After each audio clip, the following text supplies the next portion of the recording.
Yeah, today what I have today, I have a beautiful poem of Nissim Ezekiel, and that is background casually. And you see here what you see here, the poem background casually written by Nissim Ezekiel. This poem is in your syllabus. Syllabus means Uttar Pradesh Higher Education Service Commission, especially in English, for the post of assistant professor. So this poem and the poet is in your syllabus, and we are covering it in the writing in English. The section we are covering, and you come to know I have covered most of the poems of Nissim Ezekiel. This is the last poem which is in your syllabus. Today I will talk about this poem, background casually. So you find कि ये जो poem है background casually, it's a poem written by Nissim Ezekiel, tells about the struggle for the poet for identity. ये जो poem है किसको लेकर के बताता है? Yeah, his struggle of the poet, yeah, the struggle of the poet for identity. ये point आपको ध्यान में रखना है. In a country where he has well as his community is considered to an alien. It's a very significant point. यही point बहुत ही important point है. Then what do you see here? You see here कि जो ये poem है, in this poem the poet tells about what? In this poem the poet tells about his identity. Yeah, he is struggling to get his identity. वो अपनी identity के लिए संघर्ष कर रहा है कहाँ पे? In a country where he as well as his community, वह खुद और उसकी जो कम्युनिटी है, किस कम्युनिटी से? He belongs to Jews community, जहाँ पे उनको कैसे ट्रीट किया जाता है? एलियन के रूप में ट्रीट किया जाता है. सो यू फाइंड कि इस पोयम में आइडेंटिटी एक प्रॉब्लम है, कल्चर दूसरी प्रॉब्लम है, तीसरी प्रॉब्लम क्या है कि जो अदर कम्युनिटी से बिलोंग करने वाले लोग हैं, they are treated as alien. उनको एलियन के रूप में ट्रीट किया जाता है. Sometimes they are seen with communal hatred, feeling they have to face. Sometimes they have to go with such spectacular goggles जिसमें ये लगता है कि they don't belong to this nation, they are not born here, and they are the Jews, they don't belong to my community. तो उनको अलग ढंग से ट्रीट किया जाता है. तो कल्चर प्रॉब्लम है, आइडेंटिटी प्रॉब्लम है, और एक तरह से जो है कम्युनिटी प्रॉब्लम है. कम्युनल हैट्रेड फीलिंग को यहाँ पे बात की गई है, और ये कहा गया है कि उनको और उनके लोगों को ऐसा ट्रीट किया जाता है कि as they are alien. The poem has been divided into 3 sections. 3 section में डिवाइड किया गया है. ये चीज भी आपको ध्यान में रखना है. कितने सेक्शन में? 3 सेक्शंस में. The first section deals with the childhood. जो पहला सेक्शन है वह किसको डील करता है? चाइल्डहुड को of the poem. The second section throws light on his adult. Second section उनके एडल्ट एज पर. And third section deals with the old age. Old age. तो पोयम 3 सेक्शन में डिवाइड है, और ये 3 सेक्शन 3 हिस्सों को लेकर के बात करती है. उनके अपने चाइल्डहुड को, उनके अपने एडल्ट एज को, और उनके अपने ओल्ड एज को. इन द बिगिनिंग यू फाइंड कि अब ये डिटेल में बताया जा रहा है. और क्या बताया जा रहा है कि सेक्शन 1 में क्या बताया गया? सेक्शन 1 में in the beginning Ezekiel uses the third person. जो बिगिनिंग है उसमें इज़िकील ने अपने आप को थर्ड, अपनी ही बात करते हैं लेकिन अपनी बात वो थर्ड पर्सन के माध्यम से करते हैं. अगर जब वो थर्ड पर्सन के माध्यम से बात करते हैं, इसका मतलब उन्होंने जो आर्ट लिया हुआ, वह आर्ट क्या है? ऑब्जेक्टिविटी. ऑब्जेक्टिविटी का आर्ट लिया. He has taken the art of objectivity. OBJECTIVITY, objectivity का. तो you see here what you see कि इन द बिगिनिंग, बिगिनिंग में Ezekiel uses the third person. Ezekiel ने थर्ड पर्सन अपने लिए यूज किया है, और उन्होंने ऑब्जेक्टिविटी का कॉन्सेप्ट लिया हुआ है. According to whim he was born low. उनकी नजर में वो कहाँ पे पैदा हुए थे? लो पैदा हुए थे. मतलब बोर्न लो का मतलब इकोनॉमिक पॉइंट ऑफ व्यू से नहीं, कम्युनिटी के पॉइंट ऑफ व्यू से. Being a member of the alien community. और उनके कम्युनिटी को कैसे ट्रीट किया जा रहा था? एलियन जैसा. क्योंकि जो है जहाँ पे वो रह रहे थे, जहाँ पे वो पैदा हुए थे या जिस लोकेलिटी में रह रहे थे, तो उनको ऐसा ट्रीट किया गया कि you don't belong to this nation, this land is not for you, you are a Jews and you are a Jew, you belong to Jew, means Jews community, और ये वतन जो है ज्यूज का नहीं है जो है। तो एक तरह से इस तरह की जो है चीजें जो है उनको फेस करनी पड़ी। तो वो ये बताते हैं कि जो कम्युनल हैट्रेड फीलिंग है वो कितनी खतरनाक है। इसीलिए उन्होंने लिखा कि in the beginning Ezekiel uses the third person for himself. According to him, he was born low. Being a member of the alien community, he could neither eat nor could sleep. जब उनको इस तरह से treat किया गया कि you are a member of the alien community, तो he could neither eat nor could sleep, ना तो वह सो सके और ना ही खा सके। एंड दस बिकेम क्वाइट वीक, और लगातार वो वीक होते जा रहे थे। भाई चाइल्डहुड है, चाइल्डहुड में अगर किसी बच्चे को आप ये कहें कि you are what, you are an alien, या you belong to such a community, that is a Jewish community, या you are a Jew and this nation is not for you, या I hate yours culture, I hate yours ethnicity, all this, if anyone use these words तो वो problematic होगा। Due to this feeling he could not fly a kite. वो अपने पूरे बचपन की बात बताते हैं कि मैं खा नहीं पाता था, मैं सो नहीं पाता था, मेरे अंदर ये बात एकदम अंदर तक घुस गई थी कि people just treat me like this, की I am an alien, I belong to an alien community, this nation is not for you, they were hating with my culture. Due to this feeling, he could not fly a kite. Right? So, flying a kite is a hobby, अगर कहा जाए, या sometimes it's a passion. Sometimes the children are habitual to fly a kite. तो लेकिन वो अपने बचपन में काइट को नहीं उड़ा सके। Even the top also failed to spin in his hands. In the next stanza, the poet describes his childhood by using the first person. पहले में तो उन्होंने अपने आप को थर्ड पर्सन के रूप में प्रेजेंट किया, लेकिन नेक्स्ट स्टैंजा में उन्होंने अपने आप को फर्स्ट पर्सन के रूप में प्रेजेंट किया, और अब डायरेक्ट अपनी बात करते क्या कहते, he was sent to, in the next stanza the poet describes his childhood by using the first person. He was sent to a Roman Catholic school, उनको स्टडी करने के लिए कहाँ भेजा गया था, Roman Catholic school, where he according to him was like pray. तो एक मतलब यहाँ शिकार करने वाला, PREY, और कह रहे हैं कि जब उनको रोमन कैथोलिक स्कूल भेजा गया तो ऐसा लग रहा था जैसे लोग उनका शिकार करने के लिए वहां पे, just like the bird watcher, the people were seeing him, या taking him like a bird, and they were like the bird watcher. तो जब वो रोमन कैथोलिक में गए तो वहां पे जितने भी स्टूडेंट थे क्रिश्चियन कम्युनिटी के, जो क्रिश्चियन और जीविश ज्यूज में एक कम्युनल हेट्रेड फीलिंग या एक तरह का जो है कल्चर को लेकर, ये वर्ल्ड वार के समय से आप देखेंगे जो है उस समय से रहा है। तो you see it here, you see it कि he was like before wolves referring to Hindus and Muslims। ये एक बहुत उन्होंने सिंबॉलिक कमेंट किया हुआ है। कह रहे हैं कि before walls referring to Hindus and Muslim, कह रहे हैं कि जिस तरह का इंडिया में कम्युनल हेट्रेड फीलिंग हिंदूज और मुस्लिम्स के बीच में है, ऐसे ही क्रिश्चियंस और ज्यूज के बीच में वहां पे था, और कुछ मुझे इस तरह से ही गुजर करके जाना पड़ा। तो he was sent to a Roman Catholic school. ये चीज भी आपको ध्यान में रखना है कि किस स्कूल में भेजा गया। पहले स्टैंजा में वो अपने आप को थर्ड पर्सन के रूप में प्रेजेंट करते हैं, सेकंड में फर्स्ट पर्सन के रूप में चाइल्डहुड एज के बारे में बात करते हैं, और वो बताते हैं कि जब मैं वहां पे रोमन कैथोलिक स्कूल में गया तो मुझे कैसे ट्रीट किया गया। I was treated like a, you can say कि means I was a student, but among among Christian teachers, among Christian students, I was treated just like you can see in India, Hindus and Muslims treat each other in the same way. One can just see, or one can just feel communal hatred feeling between Christians and Jews के भी वहाँ पे देख सकते हैं। He was often taunted by the Hindus and Muslims, कह रहे हैं कि he was often taunted by the Hindus and Muslims who accused him of the murder of Christ।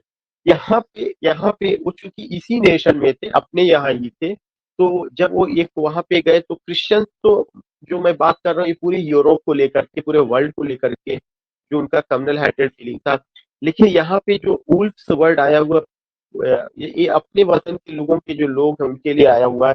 यहाँ पे ये सब चीजें उन्होंने कहा कि जो यहाँ के हिंदूज और मुस्लिम्स थे वो मुझे टॉन्ट करते थे और मुझे कहते थे कि आपने जीसस क्रिस्ट का मर्डर किया है।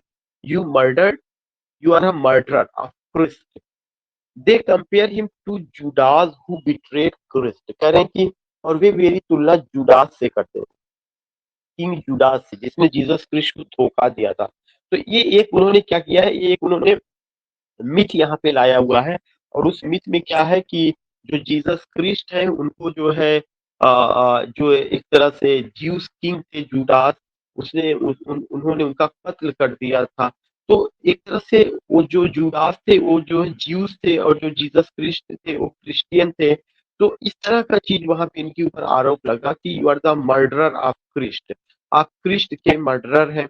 और आप जो है you are just like Judas, आप जुडास के समान है। The same year he won scripture prize. कह रहे हैं कि उसी साल उनको स्क्रिप्चर प्राइज मिला depicting that he was quite good in his schooling, जिसमें लिखा था कि वो अपनी स्कूलिंग में बहुत अच्छे हैं।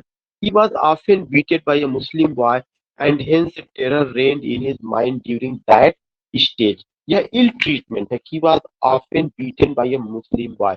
एक मुस्लिम बॉय उनको क्या करता था, बीटिंग करता था और यह उनके दिमाग में बैठ गया था कि ऐसे वो टेरर उनके दिमाग में बैठ गया था। और कैसे बैठ गया था कि how Muslims and Hindus take me, how do they address me, how do they behave me. He was beaten by a Muslim boy and this terror reigned in his mind. Not only Muslims but Hindu boys also repelled him away with their wrong accent and use of language. कह रहे कि चूंकि वो जीव्स थे तो उनका जो ascent था थोड़ा सा प्रोनाउंसिएशन का वो समथिंग अलग था। नॉट ओनली तो केवल ना ही केवल मुस्लिम बल्कि हिंदूज बाय भी रिपेल किए him away with their wrong accent and use of language. Being enraged, he even thought of becoming violent. Being enraged, he even thought of becoming violent। Correct, उनको इंरेज किया जाता था, उनको जो है एक तरह से उनकी लैंग्वेज को लेके कमेंट किया जाता था, उनको जो गुस्सा दिलाया जाता था, इंकरेज किया जाता था और कभी-कभी वो क्या होते थे वायलेंट हो जाते थे। And used his wrong accent and use of language.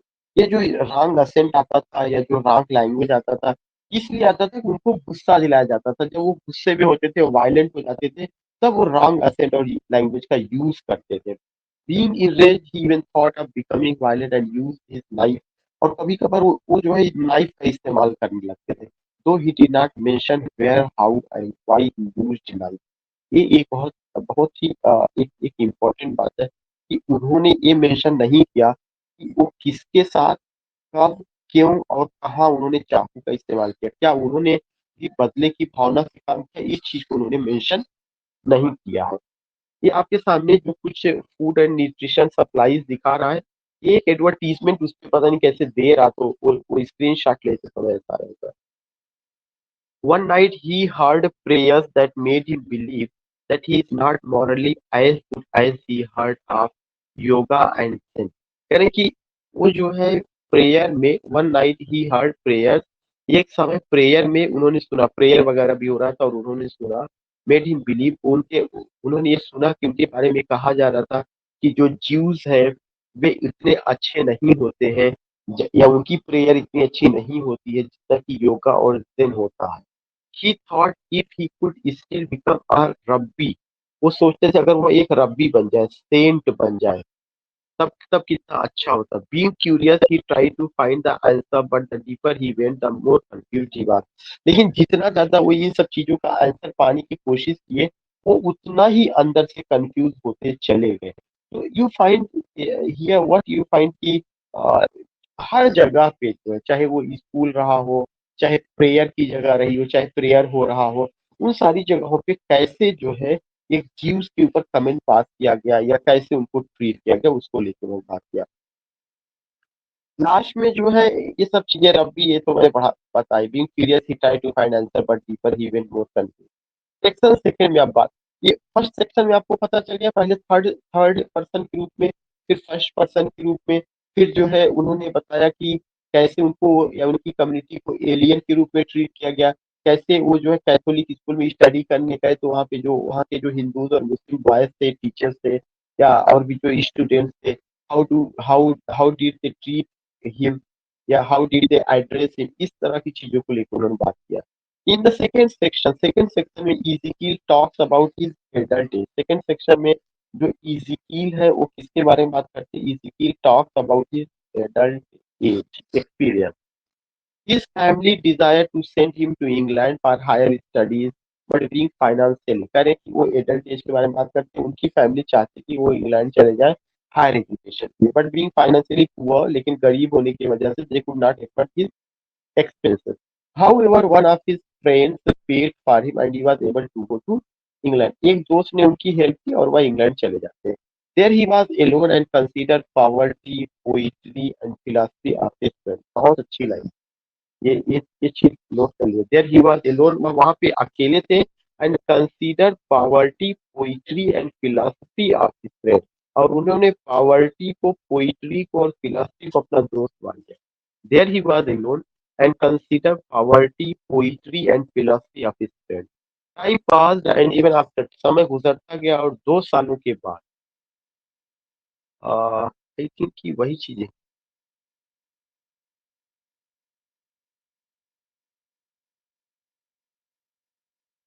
Yes, time passed and even after 2 years he was alone. समय गुजरता गया, 2 साल के बाद भी वो अकेले ही रहे। A woman came and tried to motivate him and henceforth he tried to make his life a little better. एक औरत उनकी जिंदगी में आई जो उनकी लाइफ को थोड़ा सा बेहतर बनाने की कोशिश की। Later he recognized his failure which become an unbearable thought. करे, लेकिन बाद में उनको लगा कि ये जो औरत आई थी उनकी जिंदगी में, ये भी जो है, ये भी रिलेशनशिप क्या था, फेल्योर हो गया, फेलियर हुआ, और ये चीज भी क्या था, अनबियरेबल हो गया। After spending some, later he recognized his failure, which became an unbearable thought. After spending some years, he desired to go back to India. However, he was too poor to do so.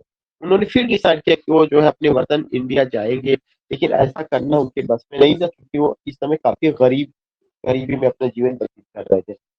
Hence he started working on a cargo ship. अब वो एक cargo ship में काम करने लगे। That took French guns, जहाँ पे French guns बनता था, मोटार शेल्स बनता था, टू इंडिया के लिए आता था, and China. He was finally able to go back to India on the same ship, और वो उसी जहाज। ये भी पॉइंट आप ध्यान में रखिएगा कि वो भारत आना चाहते थे, गरीबी की वजह से नहीं आ पाए, फिर उन्होंने क्या किया, एक कार्गो शिप ज्वाइन किया। या कार्गो शिप किस वतन से बिलोंग करती थी, फ्रांस की थी, जहाँ पे फ्रेंच गन और मोटार शेल्स बनता था और ये इंडिया के लिए सप्लाई किया जाता था, उसी जहाज से वो आते हैं। After coming back to India, Ezekiel tried to be happy and feel at home again. वो इंडिया में पैदा हुए थे और इंडिया को उन्होंने अपना घर माना था, लेकिन कुछ प्रॉब्लम्स यहाँ पे थी। यूरोप में जाते हैं, वही प्रॉब्लम उनको वहां भी फेस करनी पड़ती है। Hence he started working as a an India ship. After coming back to India, Ezekiel tried to be happy and feel at home again. However, he was still an alien. आज भी वो अपने आप को alien ही पा रहे थे। His father often told him that all the Hindus are violent.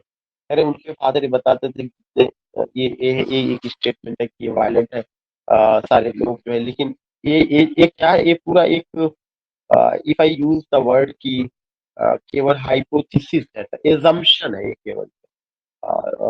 This statement can't be, मतलब किसी लेवल पे सही नहीं जो ये स्टेटमेंट दिया गया यहाँ पर। Nissim and his family were often humiliated by their neighbors, hence he prepared to endure the worst. यानी कि Nissim and his family were often humiliated, Nissim और उनकी फैमिली को ह्यूमिलिएट होना पड़ता था अपने पड़ोसियों से, और वो जो है बहुत बुरी सिचुएशन से गुजरते थे। He married and even change his job, उन्होंने जो है शादी की और जॉब को भी चेंज कर दिया। Doing such thing he acknowledge, इस समय उन्होंने स्वीकार किया दैट ही वाज अ फूल। वह अपने में उन्होंने, उनको बाद में महसूस हुआ नहीं, वह एक मूर्ख थे। He started writing poetry and knew well that he had ample to write. He explains how low their community was. His ancestors did the job of crushing seeds which were not. और जब उन्होंने poetry वगैरह लिखना शुरू किया तो उसमें उन्होंने बताया कि या उस पोएम, उनको लगता था उनके अंदर टैलेंट है, वो पोएम अच्छी लिख सकते हैं। लेकिन उन्होंने बताया कि उनके पूर्वज थे वो क्रशिंग सीड्स का काम करते थे। उन्होंने अपने पूर्वजों के बारे में बताया, अपनी गरीबी के बारे में बताया कि ये चीज उन्होंने किसमें बताया, वो ये चीज उन्होंने सेक्शन सेकंड में बताया था। इंग्लैंड से वापस आते हैं भारत, भारत को ये अपना घर बना लेते हैं। फिर वो कहते हैं कि जो है मुझे मेरे पड़ोसियों ने सताया, मैंने मैरिज भी किया, मैंने अपनी जॉब भी बदल दी और मैंने फिर जॉब को छोड़ दिया। फिर मेरे मन में आया कि मैं जो है पोइट्री लिख सकता हूँ और मैंने लिखना शुरू किया और उसमें वो अपने पूर्वजों के बारे में बताते हैं कि उनके पूर्वज पहले क्या करते थे। In the third section, Ezekiel explain third section Ezekiel explain करते हैं his experience as old person के रूप में। He says that वो कहते हैं one of his friends told, एक उनके दोस्त ने बताया he fought in the Boer war, उन्होंने बोर वार में अ, लड़ाई मतलब उसमें पार्टिसिपेट किया था। Hearing the stories starting fearing from the Indians or hearing the stories started hearing from the Indians, he recognized that writing poetry is also not safe and even the words can harm a person. जब वो poem लिखना शुरू किए तो वो जो ये भी महसूस करते हैं कि जो पोइट्री लिखना है या पोयम लिखना ये भी सुरक्षित नहीं है। क्यों? कभी भी कोई भी चीज जो है एक इंसान को हार्म पहुंचा सकती है, एक इंसान को बुरा लग सकता है। He wrote poems and gave up his suffering, उन्होंने पोयम लिखा और उसी पोयम में उन्होंने अपनी पीड़ा का जिक्र किया। Now he tried to write wisely without giving free play to his thoughts. He expresses his inner and outer suffering that he ultimately failed to defeat. He says that now he has become an integral part of India. Last में उन्होंने स्वीकार किया कि मैं भारत का होकर के रह गया, मैं भारत का अभिन्न अंग हूँ, मैं भारत का हूँ। यहीं पर उन्होंने लिखा और अपने अंदर की सारी पीड़ा को उन्होंने क्या किया, अपनी पोयम में रखा गया। जैसा लोगों ने उनको ट्रीट किया था, जैसा लोगों ने उनको प्रेजेंट किया था, तो ये चीजें हम देखते हैं। लेकिन इसे जनरलाइज नहीं किया जा सकता कि सभी ऐसे, किसी भी कम्युनिटी के लोगों को ये नहीं कहा जा सकता कि all the people are like this. तो ये जरूर है और यहीं से ही जैसे कोई भी आदमी रहता है उसको यहीं से प्यार मिलता है, उसको यहीं का कल्चर, यहीं की सारी चीजें, यहीं की सारी बातें होती हैं। तो ये एक बहुत सिग्निफिकेंट पॉइंट है कि लास्ट में उन्होंने स्वीकार किया कि मैं भारत का हूँ, भारत मेरा वतन है और सब कुछ मुझे यहाँ पे मिला, या जो भी मेरा दर्द है वो भी पोयम में मैंने बयां किया इन्हीं लोगों के बीच में। Foreigner consider him to be an alien, जो फॉरेनर्स थे अब उन्होंने कहा कि फॉरेनर जब वो अपनी कम्युनिटी के बीच में भी जाते थे, जैसे एक वो जीव है और जीव होने के नाते अगर वो इसराइल गए या किसी दूसरी कम्युनिटी में गए तब वहां के लोग उनको क्या कहते थे, तुम एलियन हो। तो इसका मतलब दो तरह का एलियनेशन उनको फेस करना पड़ा। एक एलियनेशन अपने वतन में रहकर अपने वतन के लोगों के बीच में, दूसरा एलियनेशन जो है जब वो दूसरे वतन में जाते तो वो कहते थे तुम भारत के निवासी हो, तुम भारत से आए हो। तो दुनिया में जो हमारी पहचान है वो किसकी वजह, वो कैसी है, being an Indian, being an Indian हमारी पहचान, not being as a Hindu, not being as a Muslim. ये हिंदू मुस्लिम का जो केमिस्ट्री है यही भारत में रह के अपनी आदमी पहचान बना ले पास पड़ोस में, चाहे जो। जब आप बाहर जाएंगे तो ये कोई नहीं कहेगा you are a Hindu, you are a Muslim, you are a Sikh, you are a ईसाई। हर राष्ट्र का वहाँ आदमी कहेगा, वहाँ का पुलिस सिस्टम कहेगा यू आर एन इंडियन, आप भारत से आए हैं। तो वहां पे आपको एक फॉरेनर के रूप में ट्रीट किया जाएगा। यही इनको भी फील हुआ कि चाहे वो जो कुछ भी थे, the foreigners considered him to be an alien on that land India, but he decided how he will consider. लेकिन उन्होंने महसूस किया कि उन्होंने कैसे उसको वो किया, यहाँ पे कुछ आना तो हो गया हिमसेल्फ। और उन्होंने जो है लास्ट में कहते हैं कि उन्होंने डिसाइड किया कि वो अपने आप को इंडियन के रूप में स्वीकार करेंगे। He has to say there for it is a backward place of India. और लास्ट में उनको कहना पड़ा he has to stay there.